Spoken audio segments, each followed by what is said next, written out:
Good afternoon and welcome to the Ogden City Council meeting, 6 p.m. of October 4, 2022. Please let the record show that all council members are present with the exception of Councilmember Nadolski, who was asked to be excused. And I have asked Councilmember Blair if he could please help us in the Pledge of Allegiance. Thank you. Yes, please rise if you're able and repeat the Pledge of Allegiance after me. I pledge allegiance to the flag of the United States of America and to the republic for which it stands, one nation, under God, indivisible, with liberty and justice for all. Thank you. Thank you. Thank you, Councilmember Blair. Next, if you would like to join us in a moment of silence, please.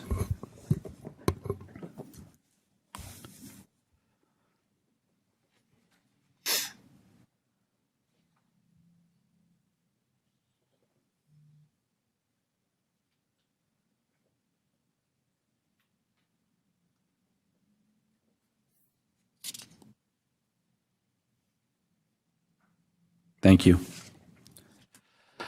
All right, we'll move right over to acknowledgments, and first we have Councilmember Ricci. Yeah.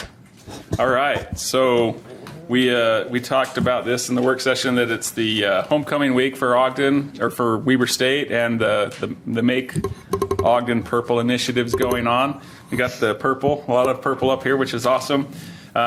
If you're interested, there's a number of events going on this week. Finishes up on Saturday with our homecoming football game, Weber State, Eastern Washington, 6 o'clock. And it'd be awesome to pack the Stewart Stadium on that one. There are some service opportunities. Every day there's something going on. So if you go to Weber State's website, you can find those. So, yeah. Thank you. Thank you very much. I believe we might have also Councilmember Chavarka. Oh, yeah. I just wanted to make sure everybody's aware, and I'm sure everybody in this room is already aware. I see the audience, but that, it's time to get out the vote. In about a month, we have the elections coming up in November for all different kinds of seats, none for the city right now. But ballots will drop probably October 18th or around that. So there's mail-in ballots. So we want to make sure to stay informed. There's a couple of different forums happening, sponsored by the League of Women Voters and the Ogden branch of the NAACP. They're partnering right now. There's actually a school board debate happening at the Pleasant Valley branch of the library. And of course, we won't be there, but people can probably tune into those online too. For Weber County Commission, there's a debate tomorrow evening at the main library at 6 p.m. And then on Thursday, there's Senate and House debate at Pleasant Valley Library at 6 p.m. also. So, and there's many more events happening. So people should make sure to stay informed and get out the vote. Thank you, Councilmember Chavarka. We really appreciate that. Next, we have approval of minutes. Councilmember White, the minutes of April 5, 2022. Yes, Vice Chair, I read those and found them to be accurate. Thank you. Next, we have Councilmember Blair for the meetings of April 12, 2022. Yes, thank you. I have reviewed those minutes and found them to be accurate. Thank you, Councilmember. Next, Councilmember Heyer, the minutes of the joint work session of April 19 and work session of May 3rd, 2022. Yes, Acting Chair, they're correct. And final, Councilmember Ricci, joint work session meeting of May 10 and May 17, 2022. Yes, I reviewed those minutes and found those to be accurate and make a motion that we approve the minutes as Second. I have a motion by Councilmember Ricci, second by Councilmember Heyer to approve the minutes. This is a voice vote. All in favor? Aye. Any opposed? Thank you. That passes. Next, we have report from Planning Commission for the proposed rezone at 539 22nd Street. And we have Joe Simpson here. Welcome. Thanks for being here. Thanks for having me. It's good to be with you tonight. So This petition that's come through has been staff initiated relating to the property at 539 22nd, which currently has a split zoning of R3EC and CBD/CO conditional overlay, which is a conditional overlay that tied to a Midtown Clinic that's adjacent to the property. This red box highlights the area of the property that is being looked at. The blue portion with the stripes is the CBD/CO zoning, and that portion was owned by Midtown Clinic, but they determined they did not need that portion of the land and was never developed for the clinic itself. If you look at the development agreement, really the rezone triggers as they were acquiring land and developing it for the Midtown Clinic, and where this one didn't happen, we're really just trying to correct the zoning to be appropriate for this use. The property at 539 22nd Street contains two fourplex buildings. One of which has had gone vacant for a number of years and has received a restoration of non-conforming use. And we have a developer that has actually taken it, had more units in the building. He's reduced those units down to the original 4 units that the building was constructed as. And so was it went through Planning Commission, one of the criteria that was looked at, one of the requirements was to look at acquiring this property from Midtown Clinic and combining it with this property. The developer has done that, and one oversight we had is it's a split zone, so we need to correct the zone, and so that's why staff has initiated it.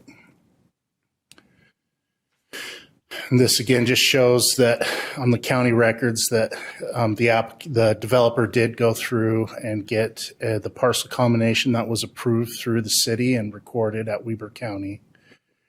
And just note that Midtown Clinic did meet its requirements of the development agreement. And they do have a really nice site, lots of landscaping and improvements as they were developing in a residential area. We look at the East Central Community Plan. It has this area is designated towards a R3EC zoning, so that would support having it go back to that use, and it would reflect the existing use that is on the property of 2 fourplexes on a single lot. And should note that the additional property added from the Midtown Clinic property has made the property almost compliant with the minimum lot area that's needed. For years. It had been substandard. This additional property has allowed them to get the needed parking and open space. They've proposed amenities with it for the residents there, and really just to make it a better situation altogether. So with that, the Planning Commission has recommended 6-0 approval of rezoning this portion of the property. Do we have any questions for Joe?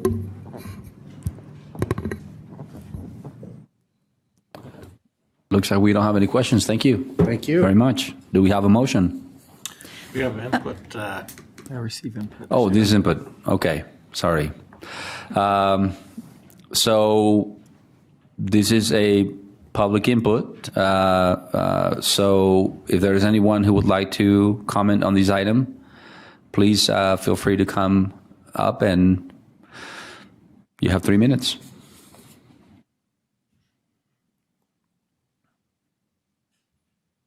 Just in regards to this issue? Correct, for now. Yeah, we'll have public comments here in a little while. Okay, so no one online either, correct? No. Okay. So I'll go ahead. Seeing no movement, I would go ahead and make a motion that we adopt proposed ordinance 2022-43. Second? We have a motion by Councilmember Blair to adopt proposed ordinance 2022-43, second by Councilmember Chaburka. This is our roll call vote. Councilmember Blair, Aye. Councilmember Chaburka, Aye. Councilmember Heyer, Aye. Councilmember Ritchie, Aye. Councilmember White, Aye. Acting Chair Lopez. Aye. That passes. Thank you. Next, we have public comments, and this is your chance now to address the council on any topic that you would like. You have 3 minutes, so feel free to come on up and let us know if you'd like to. If you have any comments, anyone can come up now. And please just state your name for the record. Thank you. My name is Stephen Van Wagner, resident here of Ogden City.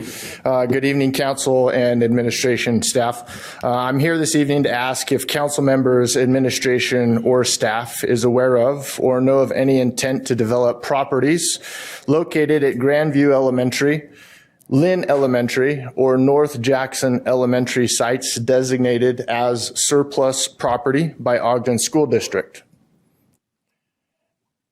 So we write the questions down, and when you're done with your time, at the end of the meeting, we'll see if someone wants to Okay. address the question. Stephen. Excellent. Yeah, Thank you, bet. Councilman. Go ahead. On behalf of our youngest children, future generations, and current citizens, I implore all of you to take an immediate action on behalf of the citizens to secure these properties deemed surplus by Ogden School District per Title 53G, Chapter 4, Part 9, Section 901 through 903. Under Section 902, 6B, the property may not be used for any other purposes other than a town hall, park and open space, cultural center, and community center. The clock is ticking per this statute with the notice received by the city September 15th, 2022. As a community, we have less than 72 days to provide written intent to Ogden School District as an eligible entity before the property and open space is lost forever to a developer or vertical structures. Last week, during a meeting with Mark Johnson, Jay Lauder, and Ed Bridge, Ogden City proclaimed that recreational fields are maxed out. We are out of usable space. Next year, we may need to limit who gets to play youth sport in our city. Now, let me repeat that. Next year, we may need to limit who gets to play youth sport in our city.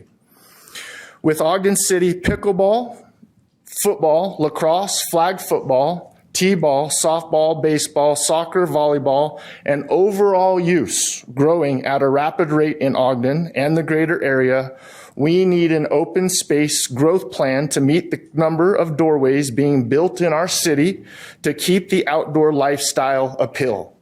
Ogden City is an old city with small parks sorry about that.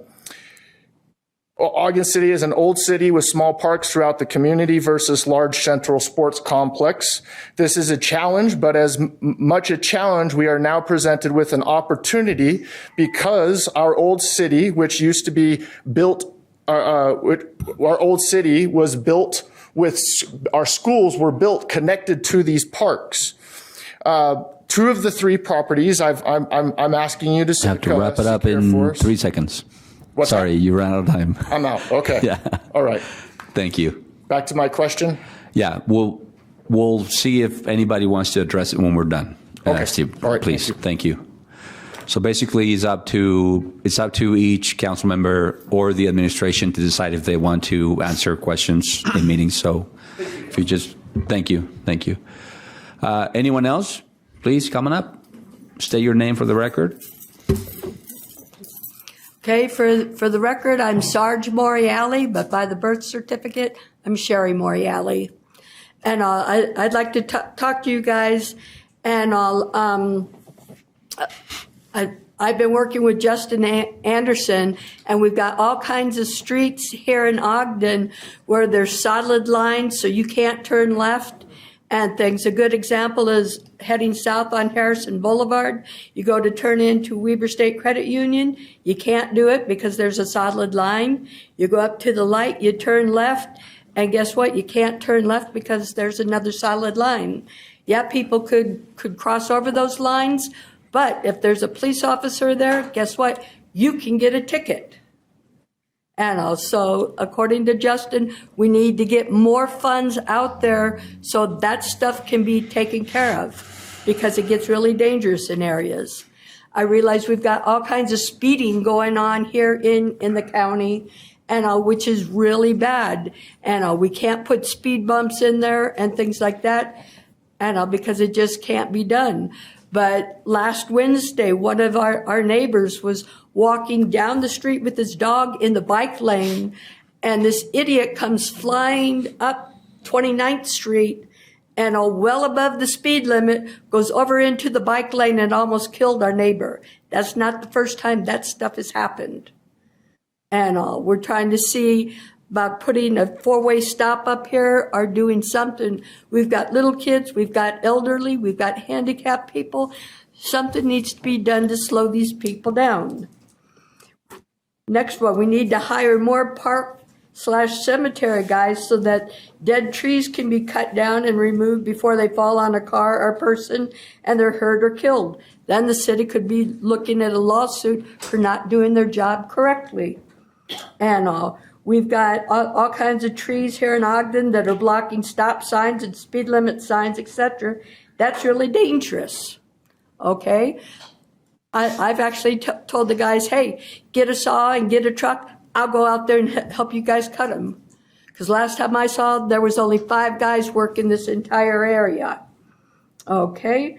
Heading down Harrison Boulevard there, north and south there at 30th and Harrison, we might want to see about putting a turn left sign, and because the traffic's getting so busy there, and cars are having to wait 1 and 2 lights in order to turn left because of all of the traffic.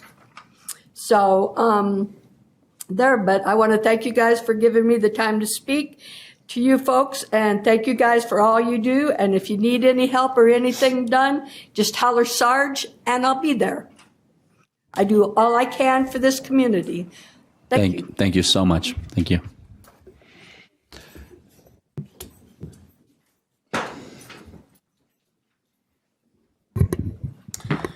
My name's Kelly Crozier. I live in Roy, but I own Hangar 2808. Thank you for your time. Being forced to get involved in how things work and attending council meetings and planning and zoning meetings. One zoning meeting, a person was questioned on his plan on an existing auto repair business and wanting to have several cars for sale on his lot. It was discussed in detail for the cars for sale was not within the city's master plan. The same meeting is the one the airport asked for permits to expand old terminal building. This is not in line with airport master plan as of 2020.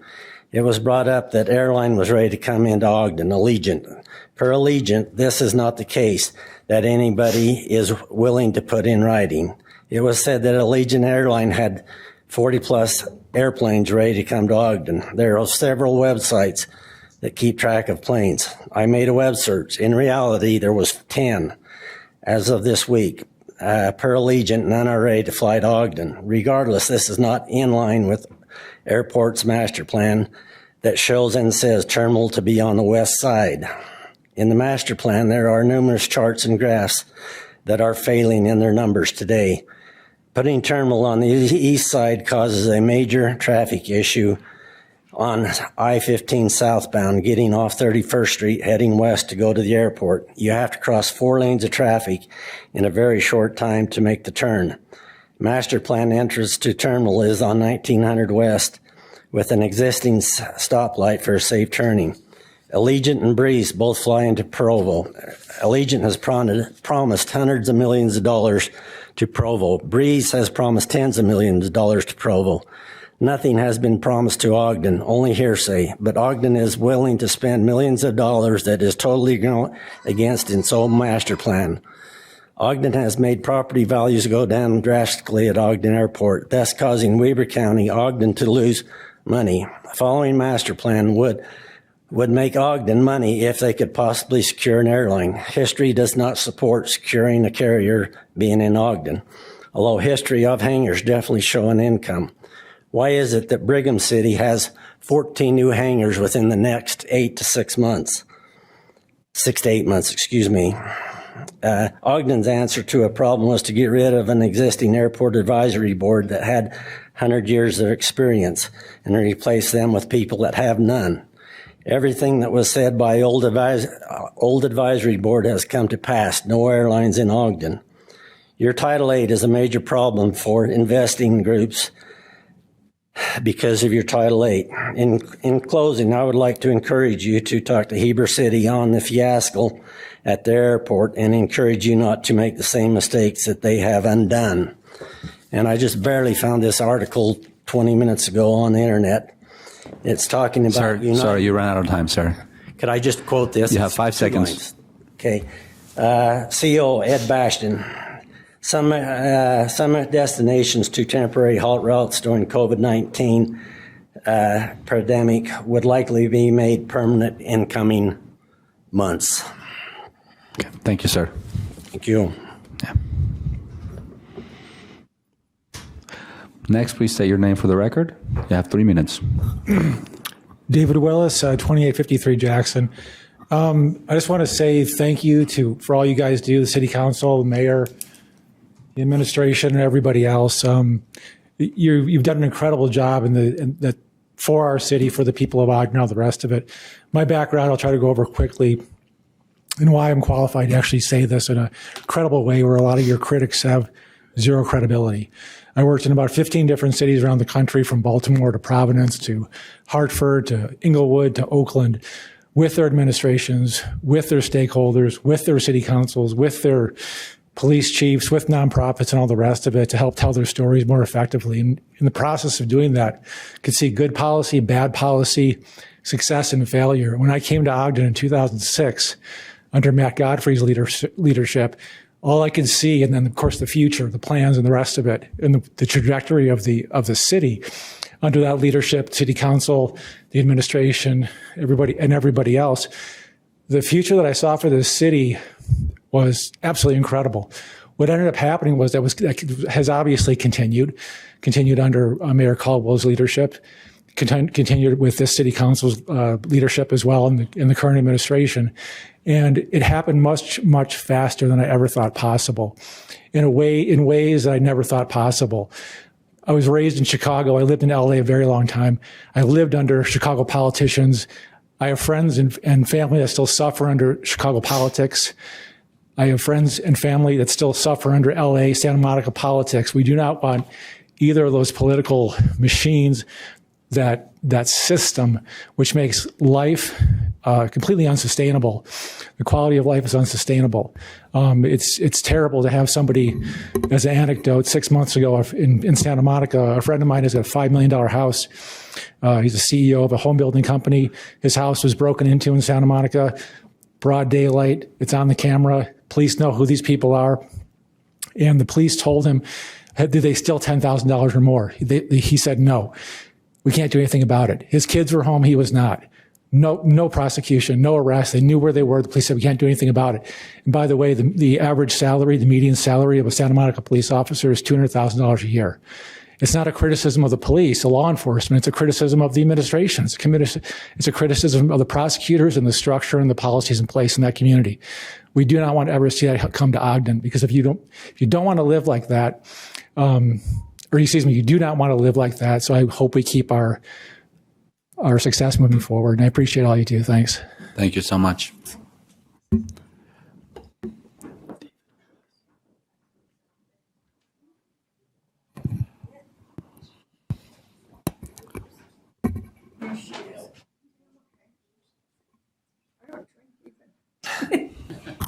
Hi, I'm Teresa Holmes, and I live at 1696 Gramercy. I'm on here behalf of the Union Stations Museums. I don't want to see them gutted and moved out. I think it's a terrible plan. And most of the people that get off that front runner train, the first place they stop is the museums. So taking out the museums and then putting a front runner stop there, front runner stop, fine, but don't take the museums out. And who in the heck's going to come into Ogden to buy high-end Gucci bags? You know, if they put high-end retail in there, it just doesn't make any sense. Like I said, I've been there 21 years, over 7,000 volunteer hours, and they actually made me sign a non-disclosure, but I'm here anyway, you know. I figure I have every right to speak up, and I'm going to speak up loud. Save our museums. You know, don't let them do this. And you know who I'm talking about, but I'm not saying names. You know, the Union Station docents, we are treated like crap over there anymore since you know who started running the place. It's been terrible. You know, and I mean, really? And I was actually told by you know who that the docents ruined the station. You know. And we've kept it going for over 30 years. And not only that, people that come to Ogden come from all different countries. They come from all different states. And the stop where they go is Ogden. What they have done is cut down the days that we're open, cut down the hours, you know, and then turn around and go, oh, it's not doing very well. Well, on the free day that we had, it was like we had over 500 people come through in 4 hours. I did the count, you know. So, I mean, don't let anybody tell you we only get about 30 people or 50 people. That's a bunch of BS. Come in and take a count yourself. And in fact, I've got a better idea. Come see our museums and bring your families. Almost everybody that lives in Ogden, when they have relatives come to town, they bring their families to the museums. They don't, you know, they're not going to just go down there just to see the trains. And we need our trains down there. We need our cars. We need our guns. We need our Utah State Railroad Museum. Why are we moving out the Utah State Railroad Museum from Ogden? You know, does that make any sense to any of you? You know, and I do have a big mouth and I don't shut up. I'm going to keep on this, and I will be at that meeting on the 19th with a bunch of my friends, and we all want the museums saved. And if you don't believe that we're saving, come and see them. You know, a lot of our artifacts are off the wall because they're trying to on purpose make them look bad so they can say, oh, I told you so. I've been watching this happen for about 3 or 4 years, and we've all been sick. We're always thinking, what are they going to do next? And this is the next. They're going to try and convince everybody with the meeting on the 19th. Thank you, Mrs. Holmes. It's time to get rid of the museums. Save the museums. Thank you. Save Ogden. No clapping, please. There's no clapping allowed. Thank you. Anyone else would like to come and address the council, please? State your name for the record. You got 3 minutes.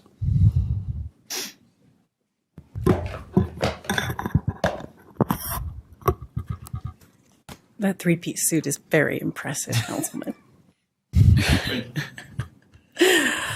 Angel Castillo, Ogden resident, good evening.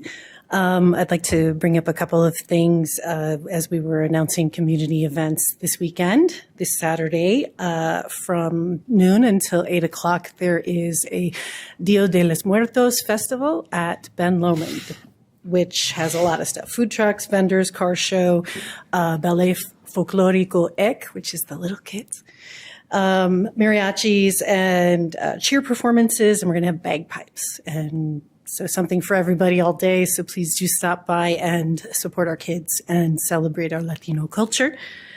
I have something that I'm asking for help for. I reached out to Joe from planning, who's a great guy, and he put me in touch And I've left several messages for someone within the planning department, all the construction that is happening in front of Cuppa. And as we all know, the Thai place just closed. The construction had a very negative impact, and that business approached me, and they're suffering too. And they wanted to know if there was any way that we could help. And specifically, I know that UTA has funds that give people coupons to be able to use in businesses that are under construction. And that business knows nothing about that. And I've made several calls to the department and nothing has happened. And I believe that's your district, Councilman Chaburka. Perhaps you could assist with making sure that we're connected with the appropriate UTA people to help those businesses. And then congratulations on Ogden City Housing Corporation having a LIHTC project awarded. I was talking to a friend of mine who is Terry Gentry, who is a tax syndicator handling the LIHTC for Ogden City Corporation. And since LIHTC is complex, I asked him a couple of questions with regards to new market taxes. And I'm a little disappointed that in the work session, as directed by Chair, that there was no update on examining the new market tax credits that I brought to the council from CDFA Utah. So I'd like to reiterate that you should explore that, and and perhaps because the city is working with Terry Gentry, they would feel more comfortable hearing it from him as a professional ex-banker and an expert in new market tax credits and LIHTC credits, that saying no to free money is ludicrous. He said that blows his mind that we would not be pursuing that. So I encourage you to look into that. Thank you. Thanks. Thank you. All right. Anyone else here on the chambers that would like to come up and address the council? If not, we'll move over to online.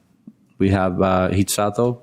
If you let us know when is ready. Brandon, please. Hey, can you hear me? All right. Yeah, we can hear you. Please state your name for the record. You have 3 minutes. Okay. Heath Sato, Ogden resident. Regarding the Union Stock Exchange building that was discussed today, building in the Ogden Business Exchange, you guys talked about in work session today, and I first want to say that I quite like the projects the Denver-based developer Q Factor does. I think their vision for this building is great. I think it's a project worth doing.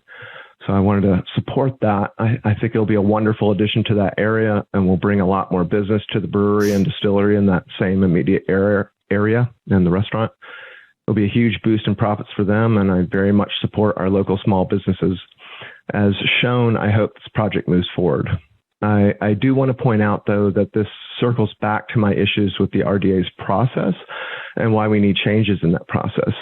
Yet again, this is another, quote, unsolicited proposal from a developer where we're giving them land and very large perks that we have all paid for. In this case, we're actually buying that land twice. And notably for this project, I'd like to point out a number of weeks ago, you as the RDA voted to give an acre of land downtown for free to a developer, plus a $2.5 million interest-free loan as another perk. It was presented to you that the developer had, quote, done the industry and post projects in Salt Lake. The LLC listed as the developer was made up of people that had partly financed those projects, but the developer for those projects, post and industry, was actually Q Factor. So until we have much stronger policies in place for the RDA, we need to demand a lot more transparency in the process, particularly when we continue to have virtually no competition required for these projects. Competition is good. It might give us even better results. Thanks. Thank you. That's it. No one else online, right? Okay. All right. So let's see. Where are we at here?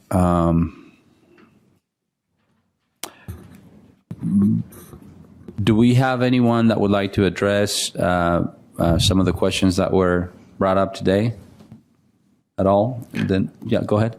I can do some of them if you'd Please. like me to do that in the comments. Let's do that. Let's start with comments Thanks. from the administration. Go ahead. The school district declared 3 properties, the school district board surplus. We have by law 90 days because we have the first right of refusal if we want the properties. We're evaluating that now. We haven't completed the evaluation on those 3 properties. We have 90 days from September 15th, whatever the date of the letter is, to get back to the school district to tell them what our intentions are. Those intentions, if we intended to do something with the properties, we would have to come back to the council and say, do you agree? Are you willing to fund the purchase of those properties, et cetera? So we're still a long ways out. We simply have to tell them whether we're going to exercise our right of refusal or not in 90 days. So that's where we are in the process right now. I really love the enthusiasm of Sarge, and I appreciated your comments. I noted them down. Some of the road, the white lines, et cetera, are on state roads, and we have no say how they mark their roads. Harrison Boulevard, for example, most of Harrison Boulevard is a state road. They do the maintenance, they paint the lines, et cetera. You also referred to the Harrison and 30th, and if I'm not mistaken, I think northbound there is a turning lane light to go down 30th. So they have recognized, they did a traffic study, UDOT did, and they determined that it needed a turn light there. So I think some of that has already been done. As far as the trees in the cemetery and other places, you're right. We don't have enough staff for a lot of the things we do. We get to things as quickly as we can. It only costs money to hire more staff, and so our guys are working as fast as they can to try and get to as many of the trees. If you want to notify us when you see things that need attention, we would be happy to make sure that that gets to the top of the list, especially trees that are blocking stop signs or things like that, school crossing signs. We need to know that because those are life safety issues that we need to get resolved. So I appreciated your comments very much. I don't know where this rumor is that we're going to close the museums because we have no intention of doing that. In fact, I think there isn't a public meeting on the 19th, but there is a meeting to talk to the Weber Heritage Foundation to kind of talk about maybe expanding things and moving forward and how to make the museums even more meaningful to people who come and visit. And so I'm hearing it's all over social media. I don't know where it's coming from because we have no intention. Those museums are important to the history of Ogden. We have no intention of them going away. And so I don't know where that's coming from. It's not coming from us. And it might be coming from who. I don't know who she was referring to exactly, but I've been down to the Browning gun collection twice in the last little while. We're working on trying to do a couple of things this year to make the exhibit a little better, a little more instructive so people can know the stories behind some of the things that are there. For example, there's some medals that the Brownings got from the wars that nobody understands what those medals are. They're simply hanging on the wall. And I said, a descriptive sign talking about how cool those medals are and what they stand for would be excellent. So I don't know where that's coming from. That is certainly not coming from us. And it's news to us. I had an individual before the meeting tell me it's all over social media, and it is not factual. The museums are a part of Ogden. They'll always be part of Ogden. We do not have as much control over the Utah Rail Museum. That is determined by the state and the state legislature, where that goes. So that isn't Ogden. That's not an Ogden museum. That's a state museum. They determine where they want that museum to be. So I don't know if that answers the question, but that's... All right. Thank you. Thank you, Mr. Johnson. Comments from council members? I can start and go this way and do that, or do you? Okay. Oh, I was just going to say, if you have additional comments, because some of you kind of ran over time, you can definitely email us at the council.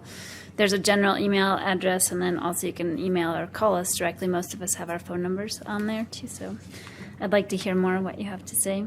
And so I wanted to follow up. Oh, yeah. So, yeah, I've been receiving a lot of outreach about the museums. And I was actually surprised to see the event. And then I asked about it and realized it wasn't our city event. It's through the Heritage Foundation. So I'd be happy to show up and find out what's going on as well.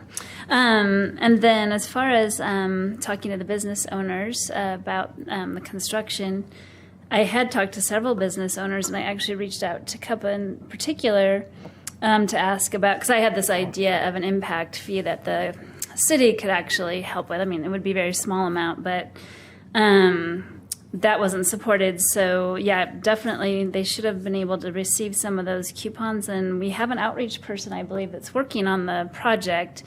So I don't know why they wouldn't have talked to that business, but I'll follow up with that for sure.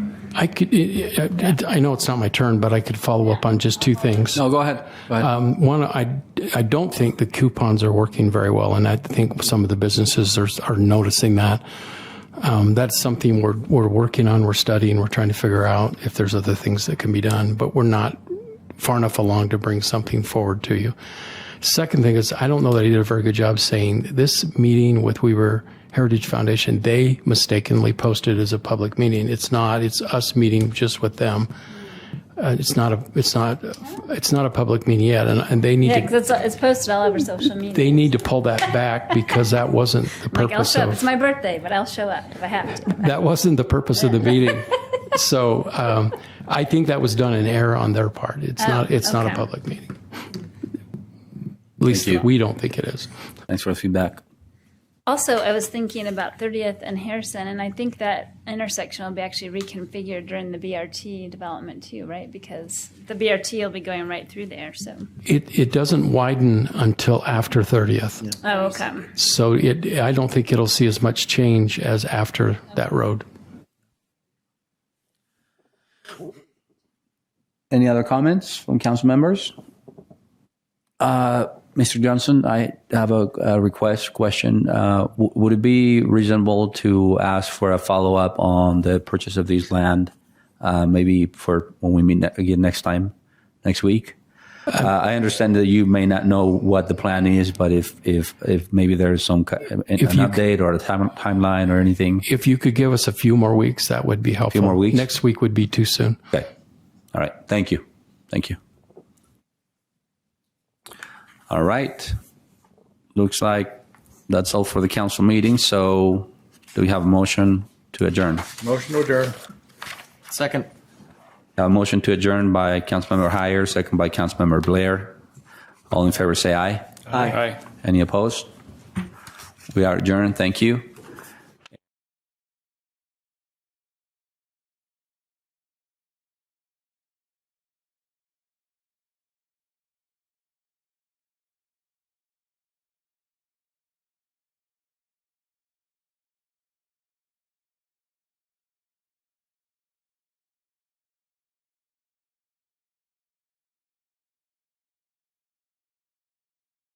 Development Agency meeting of October 4, 2022. Please let the record show that all board members are present except for board member Nadolski, who was asked to be excused. And the first item of business, or probably second, is the approval of minutes of April 12, 2022. Board member Chavarka. Yes, I've read those, and they are correct to my recollection. And I make a motion that we approve the minutes. Second. We have a motion by Councilmember Chavarka to approve the minutes of April 12, 2022, second by Councilmember Blair. All in favor, please say aye. Aye. Any opposed? That passes. Our third item is the consideration to adjourn into a closed session. Do we have a motion for that? Chair, I would move that we adjourn into a closed session. Second. We have a motion by Board Member Heyer, second by Board Member White to adjourn into a closed session for the RDA. This is a roll call vote. Board Member Blair. Aye. Board Member Chaburka. Aye. Board Member Heyer. Aye. Board Member Ritchie. Aye. Board Member White. Aye. Acting Chair Lopez. Aye. That passes. So we will be adjourning to the session, and we will be adjourning from the closed executives or closed session from the work room, our work session room, as well as from the RDA meeting. So that will be all here in the chambers for tonight. Thank you. Have a good evening.